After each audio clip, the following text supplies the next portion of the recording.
Assalamualaikum warahmatullahi wabarakatuh. Salam sejahtera bagi kita semua. Om Swastiastu, Namo Buddhaya, salam kebajikan, Rahayu, Sampurasun. Perkenalkan, saya Iib Sarif Hidayana, SSN MSN, nomor induk dosen nasional 0014027204. Saya merupakan dosen Prodi Antropologi Budaya, Fakultas Budaya dan Media ISB Bandung. Saya diberi tugas mengajar mata kuliah pengetahuan hukum adat, etnomusikologi, komodifikasi seni dan budaya, artefak budaya, dan kebudayaan Sunda. Video ini disusun sebagai salah satu persyaratan sertifikasi dosen tahun 2025, yaitu pernyataan diri dosen dalam unjuk kerja Tridharma Perguruan Tinggi PDD UKT PT, khususnya pada aspek pengajaran. Video ini menjelaskan salah satu mata kuliah yang saya ampu, yakni pengetahuan hukum adat. Mata kuliah ini merupakan mata kuliah wajib dengan 2 SKS. Pada video ini, saya akan mengajarkan salah satu materi bahasan pada mata kuliah pengetahuan adat, yakni inventarisasi hukum adat di Jawa Barat. Deskripsi mata kuliah: hukum adat merupakan sistem aturan tidak tertulis yang menjaga tatanan keteraturan berdasarkan otoritas komunal yang disertakan sanksi bagi pelanggarnya, mengikat seluruh masyarakat yang bersumber pada kebiasaan sehari-hari. Pemegang mandat kolektifnya termanifestasi pada salah seorang di antara mereka. Kita mengenalnya dengan sebutan kuncen, ketua adat, jaro, puun, dan seterusnya. Mahasiswa diarahkan untuk dapat memahami, mengetahui, menguasai sejarah perkembangan studi hukum adat, subjek dan objek studi hukum adat, cakupan studi hukum adat, konsep dasar pengertian hukum adat dan masyarakat hukum adat, serta adat istiadat, bagian-bagian hukum adat dan kebudayaannya, selanjutnya tatanan dan susunan masyarakat adat, selanjutnya inventarisasi hukum adat, dan problematisasi hukum adat pada masa kini. Berbagai pemikiran menyangkut hukum adat dan adat istiadat, pembahasan materi meliputi sejarah pemikiran dan perkembangan studi hukum adat, perkembangan hukum adat di Indonesia, corak dan sistem hukum adat, dasar pembentukan masyarakat hukum adat, dan masyarakat adat, mencakup persamaan dan perbedaannya. Kemudian selanjutnya kajian wilayah hukum adat, subjek dan objek hukum adat, dan berbagai produk hukum adat beserta hal-hal utama yang dijadikan objek hukum adat dalam masyarakat hukum adat. Capaian pembelajaran mata kuliah: 1. Menjelaskan pengertian, ruang lingkup, dan konsep dasar hukum adat sebagai bagian dari sistem sosial dan budaya masyarakat Indonesia. Kedua, menganalisis karakteristik hukum adat di berbagai daerah di Indonesia, termasuk perbedaan dalam aspek hubungan sosial, pengelolaan sumber daya manusianya, kemudian aspek ritual-ritual perkawinan, dan aspek pewarisan kebudayaan. Ketiga, mengidentifikasi relevansi hukum adat dalam konteks kekinian, termasuk bagaimana hukum adat menjadi solusi dalam penyelesaian sengketa, pengelolaan lingkungan, dan pelestarian nilai-nilai budaya lokal. Materi pembelajaran pada mata kuliah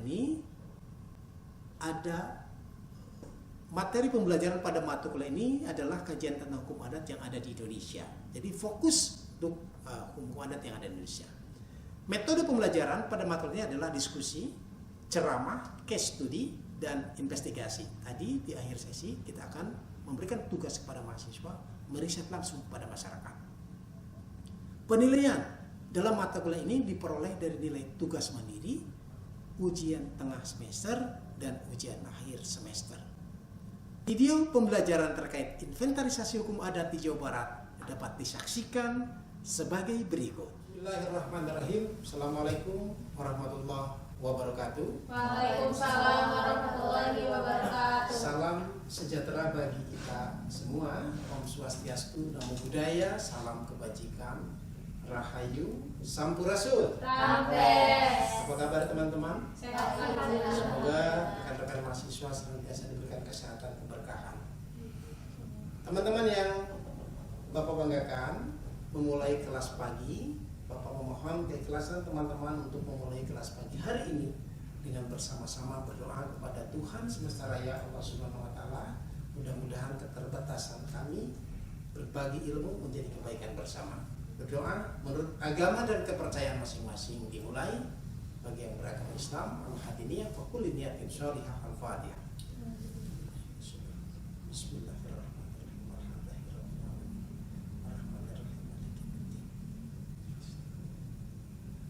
Rabbi zidni ilman nafi'an warzuqni fahman. Rabbi shrah li sadri wa yassir li amri wahlul 'uqdatam min lisani yafqahu qawli.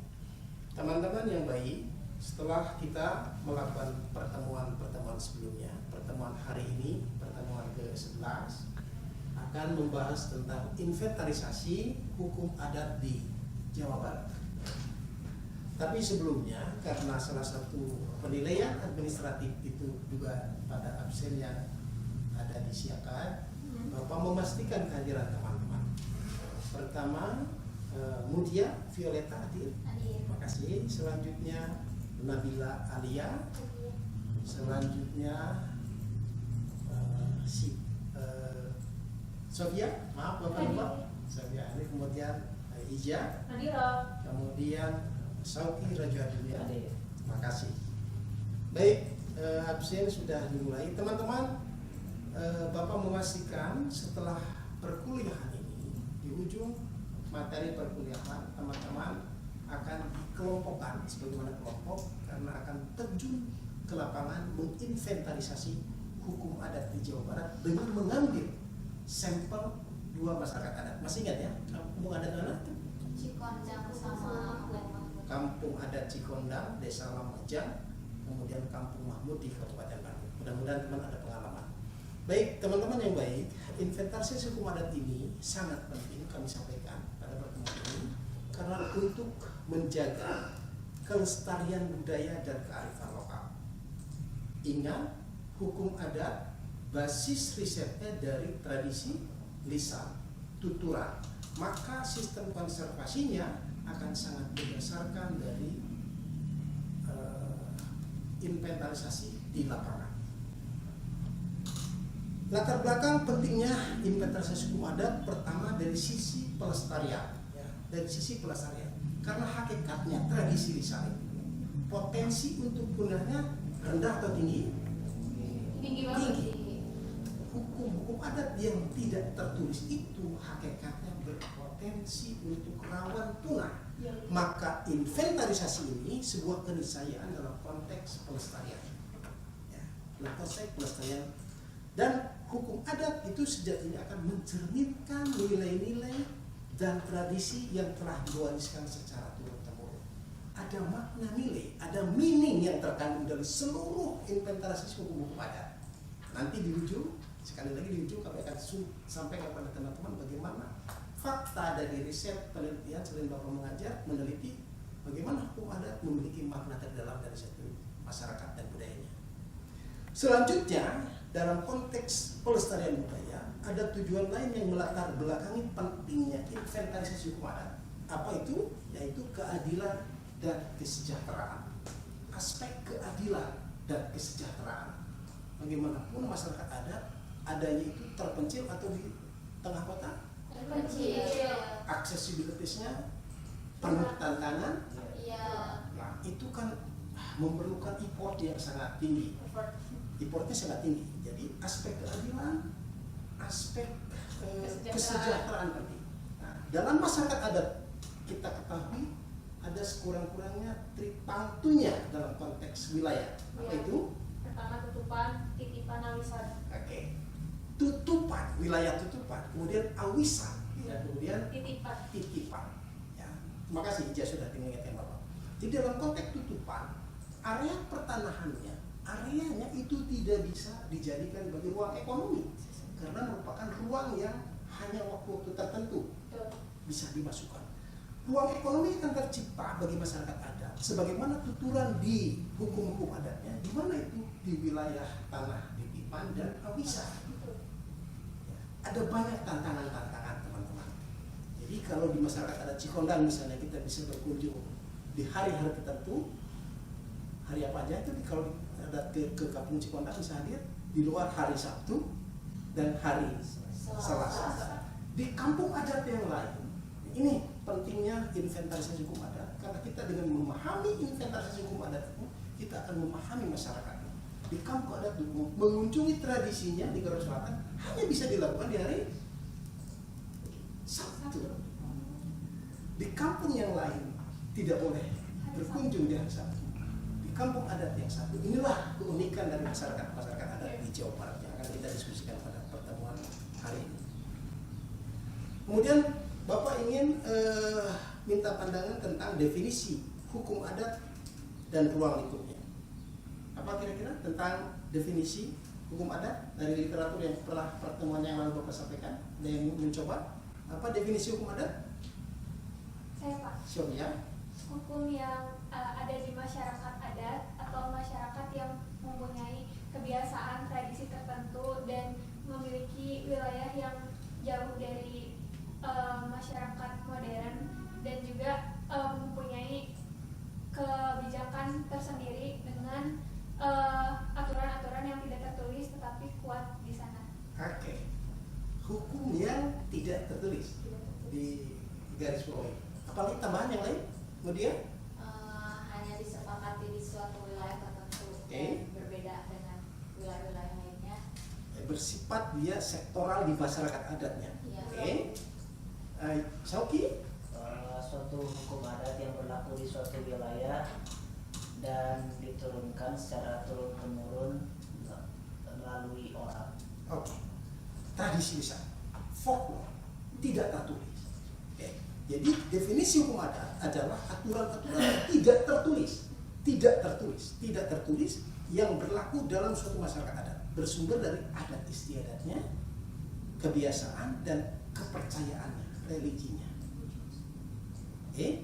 Selanjutnya ruang lingkup hukum adat mencakup aspek kehidupan masyarakat adat, mulai dari tata pemerintahannya. Ingat, tata pemerintahan di masyarakat adat berbeda. Ada apa di masyarakat adat? Pemerintahan tertingginya? Kepala suku. Oke. Atau dalam bahasa lain diucapkan apa? Kuncen di masyarakat adat Kampung Luku, di Kampung Pulo, di Kampung adat Cikondang. Ada juga di tempat lain namanya apa? Kalau di Maluku namanya Saniri. Saniri. Ya. Kemudian kalau di Banten Kidul sebutnya Jaro, ya, Pukun dan seterusnya, berbagai penemu. Itu terkait dengan apa hukum adatnya sendiri. Tata pemerintahan, kemudian tata waris, hukum warisnya ada yang berbasis pada tradisi Islam, ada juga yang sinkretisme antara Islam dan kepercayaan sebelum agama Samawi masuk. Kemudian tata perkawinan, menyangkut tata perkawinan, ruang lingkupnya kita akan baca. Kita akan temukan sampel-sampel bagaimana aturan pernikahan di masyarakat adat A berbeda dengan masyarakat adat B. Ya, Bapak sebagai dosen yang lahir dari rahim masyarakat adat, pengurus di Aliansi Masyarakat Adat Nusantara, bisa memberikan contoh. Di masyarakat adat itu perkawinan punya aturan khusus. Bagi yang lahir dari keluarga habaib, ipah atau saripah itu tidak bisa dinikahi oleh orang biasa, orang lokal. Inilah salah satu pentingnya hukum adat kita diskusikan pada pagi hari ini. Teman-teman yang baik, teman-teman mahasiswa, nanti di penghujung ini kita akan bagi kelompok dan terjun di lapangan. Tadi disampaikan 2 masyarakat adat yang akan menjadikan target pada tahun 2025 ini adalah masyarakat adat Cikondang dan masyarakat adat Mahmud. Nah, metodenya pertama akan melakukan survei lapangan untuk mengumpulkan data tentang hukum adat yang berlaku di berbagai wilayah karena ada kekhususan, ada nilainya keberadaan. Kemudian selanjutnya juga apa? Dilakukan wawancara kepada para tokoh adat, bini sepuh untuk mendapatkan informasi tentang hukum adat. Pendekatan etik dan etik masih ingat ya? Apa itu etik? penelitinya, Oke, dan kalau emik itu dari masyarakat adat. pemilik budayanya. Ya. Dalam konteks emix kita akan mengiyakan, mengaminkan apa yang disampaikan oleh pemilik budayanya. Dalam konteks pendekatan emik di wawancara, otoritas tertinggi ada pada apa? Masyarakat. Masyarakatnya. Dan status dalam konteks pemerintahan adatnya. Nilai otentisitas kebenaran keabsahan wawancara akan ditentukan oleh jabatan tertingginya. Kuncen derajatnya lebih tinggi dari masyarakat biasa dalam konteks pendekatan ini. Selanjutnya kita juga akan melakukan penelitian untuk menganalisis data hukum adat yang telah dikumpulkan oleh para mahasiswa, dan selanjutnya tentu kita akan mendokumentasikan baik dari sisi tertulis dan videografinya. Oke, sampai situ ada tanggapan terlebih dahulu, tambahan, koreksi dari teman-teman mahasiswa?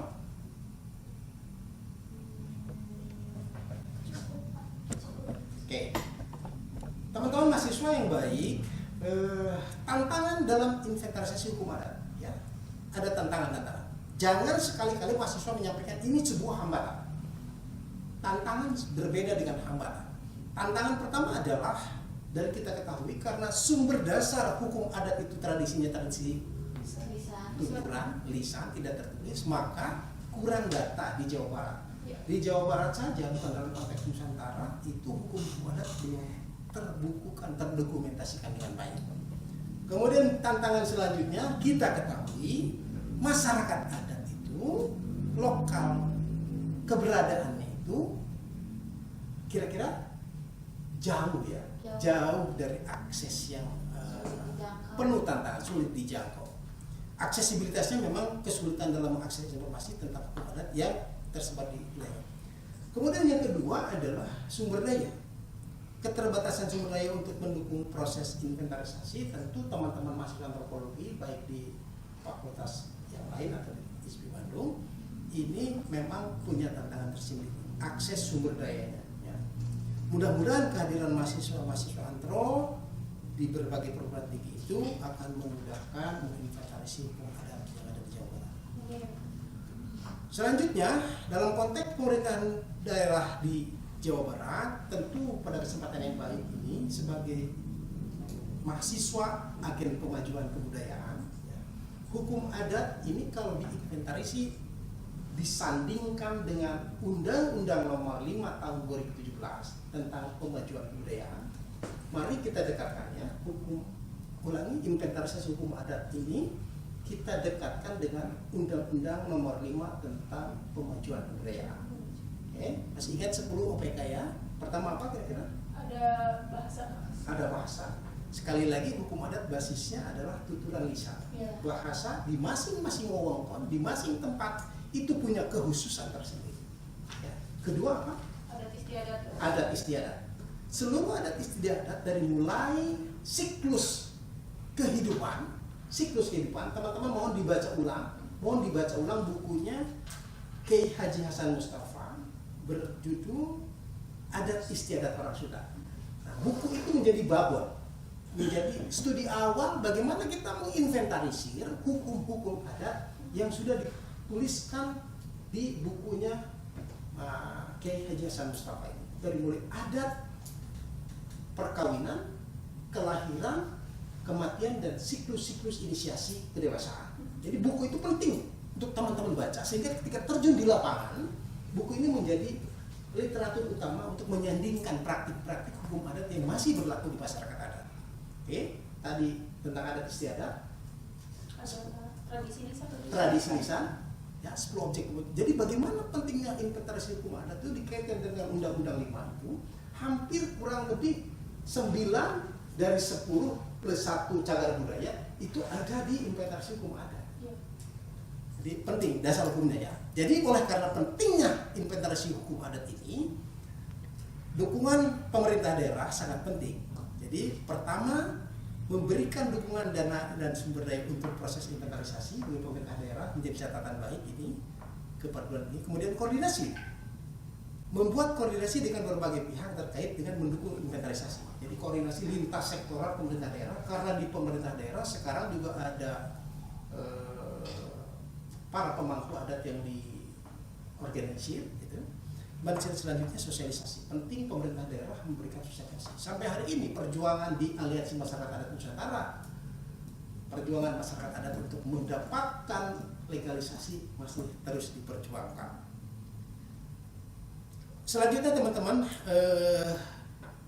sebagai agen pemajuan kebudayaan, sebagai agen perubahan, teman-teman mahasiswa sengaja kami sampaikan apa yang dibutuhkan partisipasi masyarakat adat dalam inventarisasi. Kemudian pertama, pendekatan kita pada masyarakat adat penting. Sebagai mahasiswa antropologi yang harus lentur, harus senyap, harus bisa bersosialisasi, bagaimana kita bisa menggali informasi dari masyarakat adat. Karena kadang-kadang tidak semua informasi itu bisa disampaikan. Jawabannya tuasa, aing teu nyaho, eta kitu ti baheulana. Saya tidak mengetahui. Itu sejak dahulunya. Nah, ini tantangan-tantangan bagaimana teman-teman bisa menggali. Kemudian pengetahuan lokal. Masyarakat adat memiliki pengetahuan lokal yang kaya tentang hukum adat mereka, meskipun mereka belum menyadarinya. Ya. Saya nanti di penghujung akan meminta tanggapan teman-teman mahasiswa bagaimana kearifan mengelola lingkungan melalui hukum adat. Cara membuat rumah, misalnya. Cara membuat rumah di suku masyarakat adat itu terkait dengan hukum adat. Nanti kita akan diskusikan pada pertemuan ini. Kemudian selanjutnya pemberdayaan. Proses inventarisasi dapat memberdayakan masyarakat asal sendiri. Kenapa? Karena dengan inventarisasi ini kita mengetahui sejauh mana potensi masyarakat adat dijadikan sebagai local genius, kekuatan lokalnya sendiri. Ya, tadi tentang bagaimana masyarakat adat mengelola hutan, mengelola alam, sumbangan oksigen bersih, ada di aturan adatnya, ada di hukum adatnya. Salah satu hukum adat saya sampaikan teman-teman, bayangkan di kampung adat itu cara membuat rumah, baik sisi aturan luasan dan aturan bahan yang dipergunakan, waktu kapan, itu menggunakan hukum adat. Hukum aturan membuat rumah di masyarakat adat Duku Garut Selatan misalnya, salah satu instrumen utamanya tidak boleh membuat rumah menggunakan bahan kayu gergajian, tapi harus menggunakan kayu papasan. Bayangkan, kita sekarang baru mendiskusikan bagaimana sumbangan oksigen bersih untuk dunia. Masyarakat adat beberapa abad yang lalu sudah membuat aturan sendiri supaya tidak menebang pohon yang besar. Terjadi di masyarakat adat. Sebegitu dasarnya, sebegitu strategisnya, bagaimana peran-peran aturan hukum adat kontribusinya terhadap kebudayaan dunia. Oke. Selanjutnya upaya pelestarian dan pemberdayaan hukum adat. Pertama tentu kita akan mendokumentasikan. Nanti teman-teman dibagi kelompok dan setiap kelompok ada tim dokumentarnya mendokumentasikan hukum adat dalam bentuk tertulis ataupun multimedia. Kemudian pendidikan, meningkatkan kesadaran masyarakat tentang pentingnya hukum adat melalui pendidikan. Saya sampaikan teman-teman mahasiswa, kalau jalan ke seluruh Nusantara sekarang ada gerakan membangun sekolah adat. Ini upaya meningkatkan pendidikan bagi masyarakat adat. Jadi kalau teman-teman ke daerah, ke masyarakat adat itu ada sekolah adatnya sekarang, ya bisa dipastikan. Kemudian selanjutnya pemberdayaan masyarakat adat untuk melestarikan dan memanfaatkan hukum adat. Hukum adat sejatinya bagi masyarakat adalah dirinya sendiri, tidak pragmatis seperti orang kita membuat aturan ada tujuannya. Tapi bagi orang masyarakat adat, hukum adat itu bahagian dari kebutuhan dirinya merawat lingkungannya. Baik, ada tanggapan, tambahan, ada pertanyaan dari teman-teman? Pak, mau bertanya Pak? Siap, silakan. Nama saya Sauki. Tadi kan dijelaskan kalau misalkan bakal membangun suatu sekolah adat gitu Pak. Nah, apa sih Pak yang bakal dipelajari di sana? Terus si muridnya itu siapa, yang ngajar itu siapa gitu, dan siapa yang akan membangunnya, seperti itu sih Pak. Baik, terima kasih. Inisiasi membangun sekolah adat sudah dilakukan oleh Aliansi Masyarakat Adat Nusantara, AMAN, di pengurus pusat sampai daerah. Di Jawa Barat adanya AMAN Cimahiang, Simpul Parahyangan. Sekolah adat hakikatnya mempertemukan antara empu-empu pemilik informasi dengan para generasi muda. Pengajarnya adalah generasi muda yang sudah mendapatkan konfirmasi keilmuannya dari empu budayanya. di masyarakat adat itu dalam konteks pembelajaran masyarakat adat ada empu budaya, ada pelaku sekolah adatnya. Jadi itu difasilitasi oleh Aliansi Masyarakat Adat Nusantara, kemudian dilaksanakan biasanya 1 minggu sekali. Di kampung adat itu sudah berjalan, kemudian di Sumatera juga sudah berjalan, di kampung-kampung adat lain di Jawa Barat sudah berjalan, dan pelaksananya adalah siswa-siswa masyarakat adat yang sekolah di sekolah formal, tapi di hari Minggu di akhir pekannya mereka melakukan sekolah adat khusus pembahasannya tentang kearifan lokal, budaya-budaya di masyarakat adatnya sendiri. Oke, ada pertanyaan lain? Berarti itu tuh tergantung kayak apa ya, pembelajarannya itu tergantung mereka itu berada di suku apa atau Betul. adat apa. Betul, Nabila. Jadi hakikatnya sekolah adat diinisiasi untuk mendekatkan gap antara sepuh-sepuh. Ini masalah utama. Masalah utama transfer pengetahuan itu distribusi pengkaderan antara senior ke junior. Maka hadirnya sekolah adat sejatinya mendekatkan antara empu budaya yang sudah sepuh dengan generasi muda di fase sistem. Oke, lanjutkan ya. Nah, sekarang kita akan menginternalisasi hukum adat yang terkait dengan perkawinan, ya, yang terkait dengan perkawinan, ya. Hukum adat perkawinan di dalam bukunya Adat Istiadat Orang Sunda yang dibuat oleh Kiai Haji Mustafa diawali oleh Nendeng Omo, seorang yang menyampaikan maksud baiknya itu ada Nendeng Omongan, keluarga laki-laki dan keluarga perempuan menyampaikan permohonan-permohonan baik, ditandai, dan selanjutnya menentukan waktu pelaksanaan pernikahan. Nah, bagi masyarakat adat di Jawa Barat, orang yang sudah nendeng omo menyimpan kata-kata semacam bukan pertunangan, itu ada dampak hukum adatnya. Kalau misalnya dari dampak itu tidak terjadi pelaksanaannya, maka akan ada pengembalian dan seterusnya. Ini dalam konteks perkawinan. Jadi ada banyak ya. Ini yang apa, nilai-nilai filosofi yang apa, yang nilai-nilai filosofi yang terkait dengan apa pernikahan ini. Kemudian dari mulai tata caranya ke menjelang, tadi ngomong pertama, kemudian ada lamaran, kemudian ada hari sebelum pernikahan, dan mulai siraman dan seterusnya, semuanya mengandung nilai-nilai filosofi makna dan nilai. Pun selanjutnya selain upacara perkawinan, siklus kehidupan ini, ya, kematian, kelahiran proses plasenta, pengurusan plasenta atau ari-ari, itu dalam diskusi mata kuliah yang lain di berbagai tempat itu perlakuannya gimana aja Macam-macam berbeda. Ada yang disimpan di belakang, ada yang digantung. ada yang dilarungkan. Itu terkait dengan tergantung masyarakatnya. Ya. Bagaimana pola perempuan di sebelah mana? Sekali lagi dalam cerita itu masyarakat Sunda ada entitas laki-laki, ada entitas laki-laki dan perempuan, ada dalam konteks rumah ini juga ada aturan hukum adatnya tersendiri. Dan teman-teman di akhir di penghujung Bapak akan memastikan tadi setiap hukum aturan adat ini akan terkait dengan makna nilai. Dan ini salah satu penelitian Bapak yang sudah dimuat di Jurnal Panggung, bagaimana hukum aturan adat tentang pohon aren dan hubungannya dengan ketahanan budaya masyarakat adat. Pohon aren bagi masyarakat adat Duku itu tidak semata-mata benda botanikal.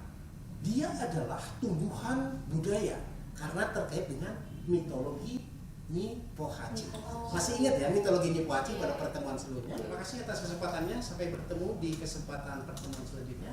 Bapak memastikan teman-teman akan diberi kelompok, ulangi dibagi kelompok, kemudian terjun ke desa kampung adat Cikondang dan Kampung Mahmud. Literatur untuk menyampaikan laporannya, karena ini bahagian yang akan kita nilai di nilai akhir ujian akhir semester. Terima kasih, mohon maaf kita sudahi dengan hamdalah bersama-sama. Alhamdulillahirrahmanirrahim. Assalamualaikum warahmatullahi wabarakatuh. Sampurasun. Sampai